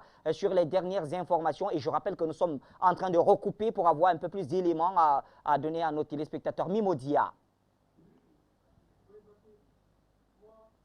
Cette chose ne m'étonne pas. Comme je l'avais dit, vous savez, dans la vie, il y a un temps à tout. Il y a un temps pour parler, ce qu'a fait les principaux partis politiques et les activistes, ils ont parlé. Il y a un temps à agir. Et c'est ce qu'a fait ces militaires. Il y a un temps à tout. Et vous savez, il y a que le pouvoir de Dieu qui est éternel dans la vie. Mais malheureusement, ces présidents pantins, ces ventriloques ne comprennent pas ça. Le peuple t'a dit, du moment où tu n'as pas assumé ce qu'on t'a confié, démissionne. Le président Ibrahim Boubacar Keïta n'a pas voulu écouter son peuple. Et la finalité, c'est ça la finalité. Et ça, c'est un message qui est lancé, qui est adressé à tous les dictateurs ou apprentis dictateurs africains qui sont en train de valser au même rythme qu'Ibrahim Boubacar Keïta. C'est ça la future finalité. Il n'y a que le peuple qui va décider de la suite d'un président qui refuse de les servir et de servir d'autres puissances. Et maintenant, ça a été confirmé. C'est vrai, ça a été confirmé. Moi, j'ai eu l'information il y a de cela 1 heure de temps. Mais bon, comme vous êtes une chaîne de médias, je voulais vraiment que vous passiez cette information-là. Et je vais répondre sur un intervenant qui disait que nous, les panafricanistes, en réalité, nous ne connaissons rien et que le Mali est pauvre, etc. Bon, ça, c'est la vision de quelqu'un qui pense croire. Mais comme l'avait dit l'autre, croire, savoir, c'est la gonfle de vanité et ça empêche de connaître. Tout le monde sait que le Mali, c'est un pays qui est gorgé de ressources minières et énergétiques. J'en passe. Le Mali a toujours été au devant de l'histoire. J'en passe. Tous les royaumes que vous avez vus, Souniata Keita, où c'était un Malien. J'en passe. C'est des guerriers. Le Mali n'a jamais accepté à ce que à ce que son peuple soit opprimé. Et j'en passe. Maintenant, Ibrahim Boubacar Keïta, quand il s'est présenté en tant que candidat pour accéder à l'élection présidentielle, il savait très bien qu'il y avait les problèmes djihadistes. Et quand il a dit que lui, dès qu'il sera élu, il va régler ce problème-là. Malheureusement, il n'a pas pu régler ce problème-là. S'il savait déjà qu'il ne pouvait pas régler ce problème-là, il n'aurait pas pu se présenter. Ou il s'est dit, moi, je ne peux pas me présenter parce que je sais que je ne serai pas à la hauteur. Il ne l'a pas fait, il s'est présenté. Donc, il a échoué. Et quand il a échoué, il devrait partir. Et autre chose, les accords d'Alger. C'est quoi les accords d'Alger? Moi, j'ai l'impression que les gens, ils oublient le contenu même des accords d'Alger. Les accords d'Alger stipulent très, très clairement que toute région au Mali qui aspire à sa souveraineté, que ce soit Kidal, que ce soit Tombouctou, que ce soit Gao, a une parfaite autorisation pour demander son indépendance. Voilà le principal contenu de ces accords d'Alger. Donc ces accords, ce sont des accords qui divisent le Mali. Et je pense que, heureusement, que ces accords n'ont pas été appliqués. Et Ibrahim Boubacar Keïta, il sait très bien qu'est-ce qui se passe. Je vais expliquer ici, dans la ville de Gao, Cocaine City, il y a un quartier. C'est un quartier qui existe dans la ville de Gao. Et c'est piloté par le régime d'Ibrahim Boubacar Keïta à travers ses ministres. Son fils, on l'a vu, danser avec des filles, dépenser l'argent du contribuable du Mali, à danser, à donner à des jeunes filles, alors que son peuple souffre. Donc, on a vu ici les gens qui ne vont plus à l'école. On a vu les commerces qui sont fermés. Et tout cela, la finalité, c'est ça la finalité. Maintenant, c'est quoi la suite? La suite, abordons vers la suite. Comme je l'avais dit, il y a un temps à tout. Il y a un temps à palabrer, il y a un temps à agir. Et ce que les militaires ont fait, c'est quelque chose de bon. Maintenant, la finalité, c'est que le président Ibrahim Boubacar Keïta doit répondre à travers ses actes. Le président Ibrahim Boubacar Keïta doit répondre à travers les attaques du village d'Obsabou, de Velengara. Le président Ibrahim Boubacar Keïta et son ancien premier ministre, Boubaye Mega, doivent répondre de par leurs actes à travers les tribunaux africains. Je ne dis pas que ces présidents devraient être jugés au niveau de la CPI, non, que ces présidents soient jugés par le tribunal des Africains. Ces présidents ne doivent pas sortir du Mali, ils doivent répondre à leurs actes, c'est tout. Pourquoi ils s'approchent au pouvoir? Parce que tout simplement, ils savent très bien qu'ils ont tellement commis de bêtises qu'ils ne peuvent pas laisser comme ça le pouvoir. C'est pourquoi ils s'y intéressent, ils s'y attachent. Maintenant, vous avez vu, l'épée de Damoclès a tranché, la vérité de Dieu a tranché. Et c'est cette finalité que nous tous nous attendons. Moi, cela ne m'étonne pas. Et ce qui est arrivé à Ibrahim Boubacar Keïta va arriver à Alassane Dramane Ouattara, va arriver à tous ces apprentis dictateurs. Je reviens à vous, Mimodia, des images de nos correspondants sur place à Bamako, justement, avec la complicité de la réalisation, on va découvrir ces images et comme on le disait, et c'est confirmé, donc le président Ibrahim Boubacar Keïta a été arrêté aux côtés de avec à ses côtés, j'allais dire son premier ministre Boubou Cissé, justement. Des images, est-ce qu'on les a, s'il vous plaît?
Donc, sur Afrique Média et le président Ibrahim Boubacar Keïta qui est donc en mode de la président d'État.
sonnant.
Tabana.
Tabana.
Donc, c'était des images de l'escorte qui accompagnait le président Ibrahim Boubacar Keïta et son premier ministre Boubou Sissé, arrêtés par les mutins. Il faut bien rappeler que, comme vous avez pu le découvrir, hein, il y a le colonel Diao qui est présenté à présent comme le nouvel homme fort du pays, avec à ses côtés le général Echek Fantamadi Dembélé et le colonel Kamara.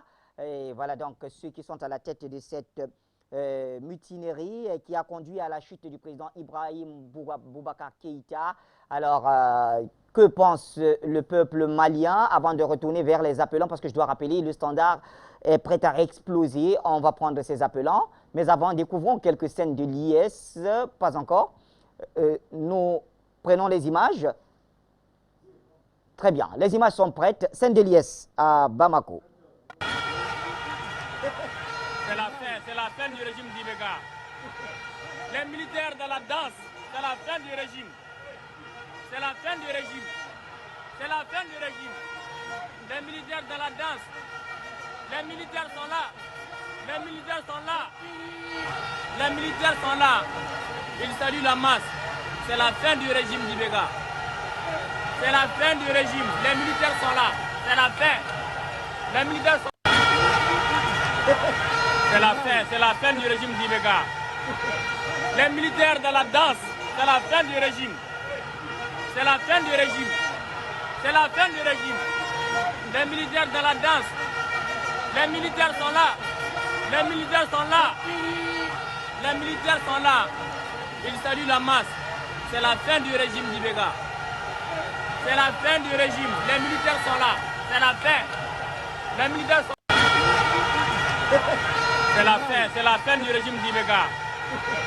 Les militaires de la danse, c'est la fin du régime. C'est la fin du régime. C'est la fin du régime. Les militaires de la danse, les militaires sont là. Les militaires sont là. Les militaires sont là. Ils saluent la masse. C'est la fin du régime d'Ibeka. C'est la fin du régime. Les militaires sont là. C'est la fin. Les militaires sont là. C'est la fin du régime d'Ibeka. Les militaires de la danse, c'est la fin du régime. C'est la fin du régime. C'est la fin du régime. Les militaires de la danse, les militaires sont là. Les militaires sont là. Les militaires sont là. Ils saluent la masse. C'est la fin du régime d'Ibeka. C'est la fin du régime. Les militaires sont là. C'est la fin. Les militaires sont là. C'est la fin du régime d'Ibeka. Les militaires de la danse, c'est la fin du régime. C'est la fin du régime. C'est la fin du régime. Les militaires de la danse, les militaires sont là. Les militaires sont là. Les militaires sont là. Ils saluent la masse. C'est la fin du régime d'Ibeka. C'est la fin du régime. Les militaires sont là. C'est la fin. Les militaires sont là. C'est la fin du régime d'Ibeka. Les militaires de la danse, c'est la fin du régime. C'est la fin du régime. C'est la fin du régime. Les militaires de la danse, les militaires sont là. Les militaires sont là. Les militaires sont là. Ils saluent la masse. C'est la fin du régime d'Ibeka. C'est la fin du régime. Les militaires sont là. C'est la fin. Les militaires sont là. C'est la fin du régime d'Ibeka. Les militaires de la danse, c'est la fin du régime. C'est la fin du régime. C'est la fin du régime. Les militaires de la danse, Les militaires sont là. Les militaires sont là. Les militaires sont là. Ils saluent la masse. C'est la fin du régime d'Ibeka. C'est la fin du régime. Les militaires sont là. C'est la fin. Les militaires sont... Voilà donc ce énième coup d'État au Mali, après celui de Modibo Traoré en 1968 et celui de Madoua Sanogo en 2012, en mars 2012. Aujourd'hui, on se retrouve avec un autre coup d'État. C'est une date historique pour les Maliens et pour l'Afrique, justement. 18 août, donc, on retiendra que ce coup d'État a finalement eu raison du président Ibrahim Boubacar Keïta. La parole est à nos téléspectateurs. Monsieur Yao, bonsoir, cher doyen. Vous avez attendu longtemps et nous vous donnons la parole à présent.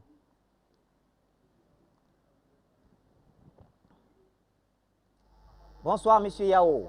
Monsieur Yao, bonsoir, cher doyen. Vous avez attendu longtemps et nous vous donnons la parole à présent. Oui, Bachir, ça fait presque une heure que j'attends, c'est bon. Et un grand merci. Merci, mon très cher Bachir. Et je veux dire ceci. Et un grand mes félicitations aux Maliens. Et un mot particulier à notre frère Mimodia. Je vais vous dire ceci. Vous savez, mes frères maliens, la France a toujours un trait d'avance. Deux feux, encore un autre fer au feu. Faites attention à Souleymane Cissé, qui est aux aguets, pas la France. Faites très attention pour ne pas se faire déposséder par votre révolution, pour votre révolte ou votre révolution. Souleymane Cissé fait partie de la France-Afrique au même titre que Alassane Dramane Ouattara et Lionel Zissou. Vous le savez bien. Et voilà, c'est très, ni Ibeka, ni Souleymane Cissé. Vous êtes vraiment au tournant de l'histoire de votre pays. Je veux dire ceci, mes très chers frères. Et c'est une véritable trahison. Ibeka a trahi le Mali. Il a besoin d'un véritable procès, c'est-à-dire les accords d'Alger, l'accord d'Alger. Ce n'est pas possible qu'un fils du pays, de son pays, puisse accepter un tel accord sans avoir une véritable conférence nationale expliquer la réalité à son peuple. C'est une véritable trahison. C'est encore pire. C'est encore pire que ce que les Ivoiriens ont connu, comment dirais-je, les accords de Makoussi. Mais il a bradé, il a complètement bradé, Ibeka a bradé votre pays. Ça, il mérite vraiment une cour martiale, une cour populaire, qui soit exigée la trahison de son pays. Et je vais vous dire ceci, ne vous laissez pas intimider par la France. Vos problèmes, ça vient de la France. Ça, c'est une véritable humiliation que la France vous a mis depuis tant, une véritable escroquerie, Mettez la France dehors. La France, c'est notre problème à nous tous les pays de l'Afrique francophone, aussi bien que la Côte d'Ivoire. Soyez unis, tout simplement. Vous avez gagné cette bataille, c'est dans l'unité nationale. C'est dans cette unité que vous pouvez ne laissez personne dans vos pays, que ce soit les, comment dirais-je, les étrangers dans vos pays, etc. Restez unis. Nous pouvons tous ensemble aider la France. Et j'en appelle. Je dis un grand remerciement aux Maliens. Je vais vous dire ceci. Quand j'en appelle aux Africains de lire le texte de l'hymne national du Mali, c'est un des rares pays qui appelle pour notre Afrique unie. C'est un des rares pays, j'ai lu beaucoup de textes de l'hymne national de nos pays, c'est un des rares pays qui, pour nous menons notre lutte, notre combat, et nous sommes, etc., pour une Afrique, notre combat, c'est pour l'Afrique, c'est une Afrique unie. Vous avez tout notre soutien, mes chers frères et sœurs du Mali, ne vous laissez pas déposséder. Notre problème, c'est la France, et le Mali est très riche. Le frère qui dit que le Mali n'a pas de richesse, il ne connaît pas. Monsieur Moubarak, qui le connaît tout à l'heure, que le Mali, c'est une région extrêmement riche. Si lui, Africain, il ne connaît pas les richesses du Mali, Les Européens le savent, les Français, eux, ils le savent. Si lui, Africain, ne connaît pas la richesse du Mali, c'est dommage. Eux, les Européens, ils le savent, les Français, ils le savent. C'est pour ceux qui sont dans notre pays. Et merci à vous, M. Bachir. Et bravo, bravo le peuple malien, ni Ibeka, ni Soumaïla Sissé. Et bravo à vous. Merci. Également, M. Yao depuis la France. On rappelle donc que le colonel Maliki Diao est donc le nouvel homme fort du Mali. Et il faut bien rappeler que c'est un pays quand même qui a une forte tradition de coup d'État, puisque en novembre, le 19 justement, novembre 1968, Moussa Traoré renversait Modibo Keïta. Puis le 26 mars 91, Amadou Toumani Touré a renversé Moussa Traoré. Lui-même a été donc renversé le 21 mars 2012 par Amadou Haya Sanogo. Et aujourd'hui, 18 août 2020, c'est bien sûr le colonel Maliki Diao qui met KO, va-t-on dire, le président Ibrahim Boubacar Keïta. Au téléphone, quelqu'un d'autre. Allô, bonsoir.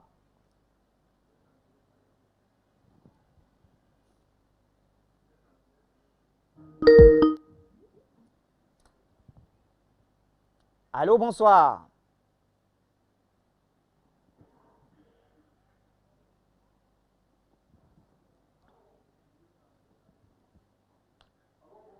Bonsoir, bonsoir, bonsoir. Qui nous appelle et d'où appelez-vous? C'est ici.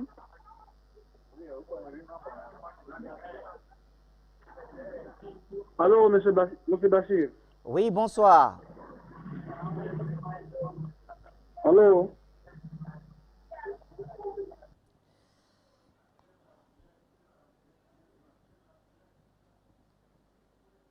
Bonsoir, monsieur Bachir Landam.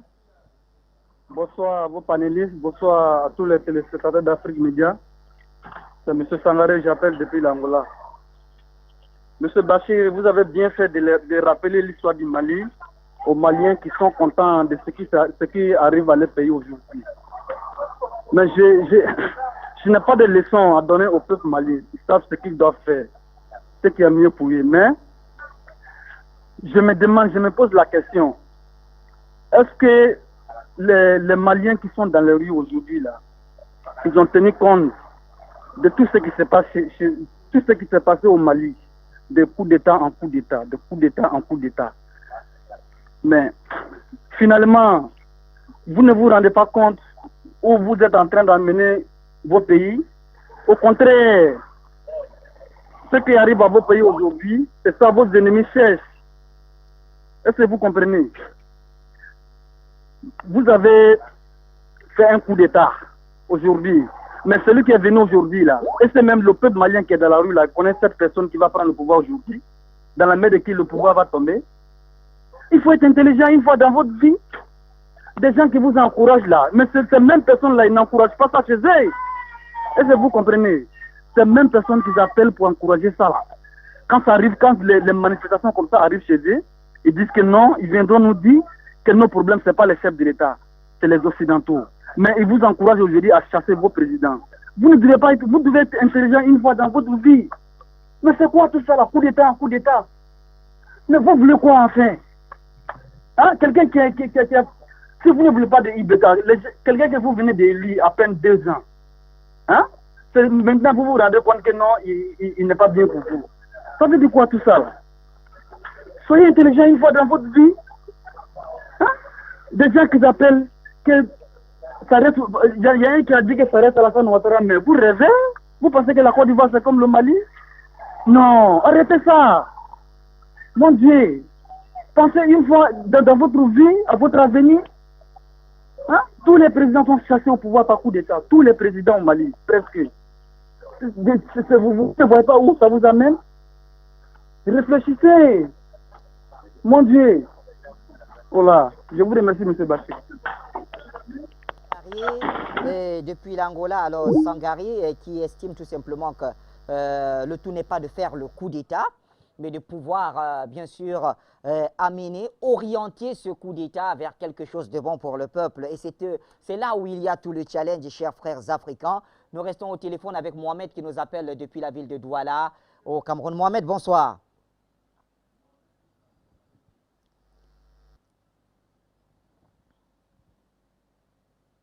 bonsoir les journalistes Bassim Ladan, et bonsoir à tous les panélistes et bonsoir à tous les téléspectateurs. Moi, je suis Mohamed Yalkou. Donc, j'appelle pour intervenir de ce qui se passe le coup qui vient de faire. Donc, il y a l'encontre du bien-être. Moi, je suis un fils du centre qui s'appelle le malade du Mufti. Donc, il sort de là. Mes frères, quand tu midi soir, parce que le monsieur qui a en veste, qui n'a pas peut-être son âge, ça ne pas de 20 ces jeunes-là, les donnent à Massago, c'est le qui les finance, ceci, cela. La ligne n'est pas très bonne avec notre ami Mohamed. Il faut connaître. Depuis Douala, on va prendre quelqu'un d'autre très rapidement et ensuite on donnera la parole à nos deux panélistes qui ont suivi avec nous tout ce qui a pu se passer. D'accord, on prend Bakayoko avant de retourner donc vers nos deux invités, Monoko Touali et bien sûr Mimodia. Bakayoko, bonsoir.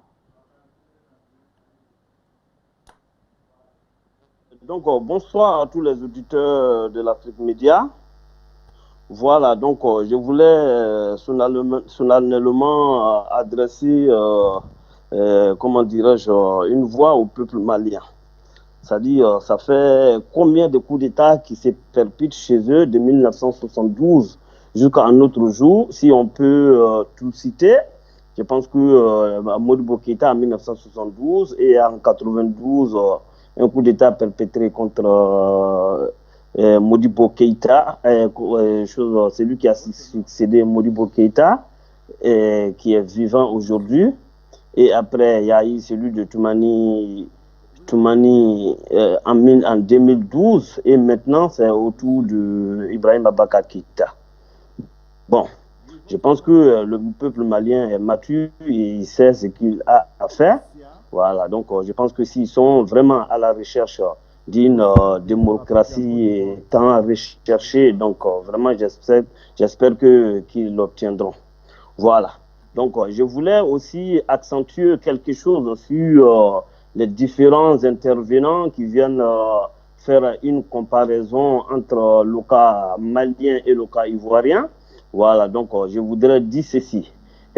Comparaison n'est pas raison. Le cas malien et le cas ivoirien, c'est des cas qui sont très très différents. Voilà, donc on ne peut même pas les comparer. Voilà, puisque nous savons aujourd'hui, depuis la chute de Mohamed El-Kadhafi depuis la Libye, donc le Mali est instable depuis 2011 jusqu'à aujourd'hui. Donc ça fait deuxième coup d'État depuis 2011 jusqu'à aujourd'hui. Voilà, donc Ibrahim Boubacar Keïta qui a accédé au pouvoir après cette crise, qui n'a pas pu gérer la crise jusqu'à ce qu'un coup d'État l'emporte aujourd'hui. Voilà, donc je pense que la personne qui va le succéder, vraiment la personne sera à la hauteur de la demande des Maliens. Voilà, donc, et je disais tout à l'heure que je vais rebondir à ceux qui ont la tendance de faire une comparaison entre le cas ivoirien et le cas malien. Donc, je leur dis que ce n'est pas la même chose. En Côte d'Ivoire, c'est une majorité qui a mis le président Alassane Ouattara au pouvoir. Donc, il a eu à exercer 2 mandats. Donc, tout le monde a constaté ce que ce génie a fait dans ce pays. Voilà, donc, à moins que ceux qui ne veulent pas vraiment le bien de la Côte d'Ivoire, qu'ils peuvent critiquer. Voilà, et en plus, il y a eu une constitution qui a été votée par tous. Voilà, donc, qui permet aujourd'hui à M. Alassane Ouattara, s'il le souhaite, de briguer un nouveau mandat pour la.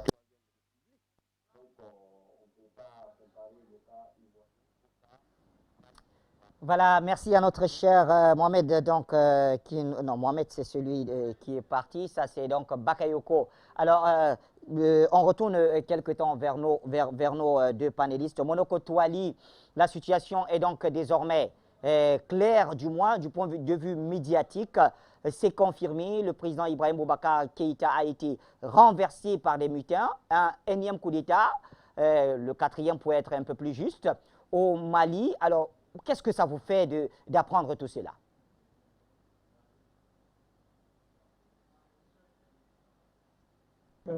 la volonté de la population malienne qui a eu le courage de dénoncer tout un régime qui ne lui satisfaisait pas. C'est tout à fait évident, mais nous avons toujours dit que dans cet ensemble, il y a la population et il y a ceux qui gèrent le pouvoir. Puisque ce n'est pas tous ceux qui demandent, qui dénoncent, qui vont gérer le pouvoir. La gestion du pouvoir est dédiée aux partis politiques qui a pour mission la conquête et la gestion du pouvoir. Nous ne cessons de le répéter. Alors, est-ce que ceux qui vont demain, aujourd'hui succéder à IBK qui vient de chuter, est-ce que ceux-là garantissent un lendemain meilleur? Quel est le projet de société qu'ils ont, pour lequel projet ou pour lesquels projets de société il n'y aura plus de chômage au Mali, il n'y aura plus de problèmes de santé au Mali, l'école sera parfaite, les routes seront construites, le terrorisme va reculer, le drapeau malien, l'autorité de l'État va être instaurée sur toute l'étendue du territoire national. Il y a quand même des problèmes de fond qui se posent ici au Mali. Mais ce qu'il faut peut-être faire observer, c'est que IBK lui-même, qui avait eu toutes les portes de sortie, parce que la CEDEAO est venue, Goodluck Jonathan est venu, tout le monde lui a facilité la sortie heureuse. Alors, on nous dit que tout se passe ici, hein, il y a la panique partout dans tous les quartiers, on ne sait pas ce qui se passe. Là où même nous sommes en train de faire le répandage.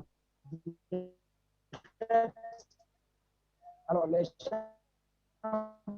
des petits soucis avec notre cher, avec la ligne de Monoko Touali. On va passer la parole à Mimodia. Mimodia, justement, à notre niveau, alors, ce qu'on a envie de demander, on sait qu'il y a eu, le Mali a cette tradition de coup d'État, et je le rappelais d'ailleurs tout à l'heure, 4 qui sont passés depuis 1968.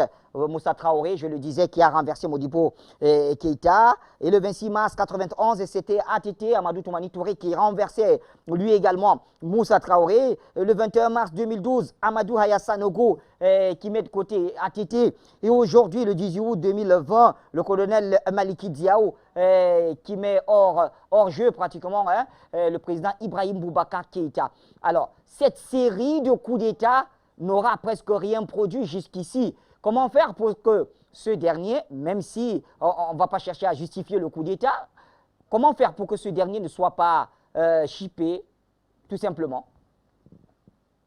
Je vais vous dire la vérité, Bachir. S'il faut faire 10 000 coups d'État, on fera 10 000 coups d'État en Afrique. Et je pense qu'il faut que les présidents que l'on élise ou que l'on dépose chez nous, ceux qui les ramènent chez nous en colis, en leur coupant leur langue et leurs oreilles, il faut qu'on leur dise, il y aura 10 000 coups d'État s'il faut faire 10 000 coups d'État. Les Comores ont fait plus de 8 coups d'État. Et ils sont beaucoup plus développés que le Mali d'aujourd'hui. La Mauritanie en a fait presque pareil. Et ils sont beaucoup plus en avance que par rapport au Mali. Donc s'il faut faire des coups d'État pour restaurer la dignité de l'homme noir qui est de tout temps bafoué et la dignité des peuples africains qui est de tout temps bafoué, on aura fait des coups d'État. Maintenant, faire des coups d'État, c'est bien beau, mais il faut un projet derrière. Et le projet qu'il faut faire, justement, j'en discutais tout à l'heure avec mon ami Touali Monoko, c'est qu'il faut que les militaires puissent restaurer la tranquillité de la population en aidant la population à aller à vaquer à leurs occupations. Donc, il faut que la sécurité puisse revenir au Mali. Ça, c'est un. Deuxièmement, il faut que les militaires osent affronter la France en leur disant la vérité en face. Que la France arrête de vendre les armes à l'Arabie Saoudite et au Qatar et que l'Arabie Saoudite et au Qatar arrêtent de financer les djihadistes au Mali. Et que ces djihadistes-là, ce ne sont pas des Polonais, ce ne sont pas des Chinois, c'est des Maliens, c'est des Africains. Il faut que ce nouvel homme fort du Mali accepte d'aller discuter avec ces djihadistes pour que cela cesse. Troisième point de vue, il faut que l'éducation soit rétablie. Il faut que la sécurité soit rétablie.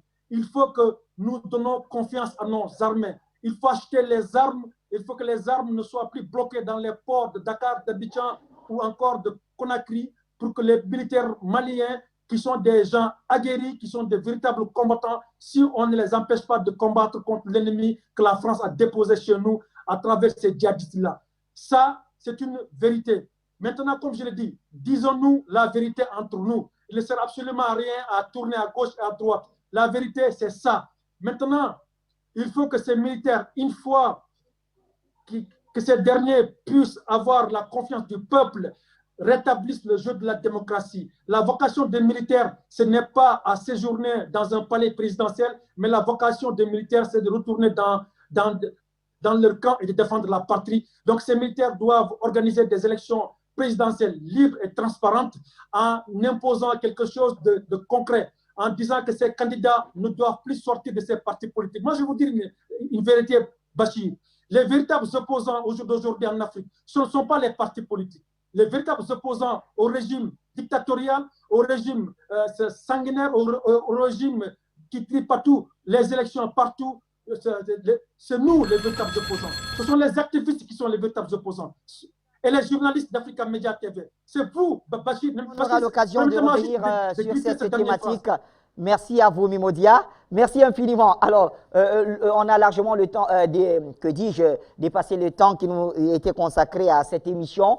Et vous le comprenez, l'urgence était donc signalée sur le Mali. La grande information à retenir, c'est que le président malien Ibrahim Boubacar Keïta et son premier ministre Boubou Cissé ont donc été arrêtés. Donc, le changement de régime de ce côté-là. Merci à vous. Alors, je rappelle à nos téléspectateurs que dans une trentaine de minutes, vous retrouverez votre édition hebdomadaire face à l'actualité et bien sûr avec le Mali au menu et bien évidemment la Côte d'Ivoire également. Alors, une série de questions auxquelles vous trouverez réponse certainement au cours de cette émission-là.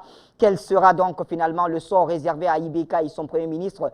Quel sera le sort réservé à l'imam Diko qui, il faut bien le dire, était au devant de la scène pendant toutes ces revendications et bien évidemment une question qu'il faille bien se poser à un moment donné. La Russie a-t-elle brûlé la politesse à la France au Mali lorsqu'on sait que le nouvel homme fort de Bamako a été formé au pays de Vladimir Poutine selon plusieurs sources concordantes?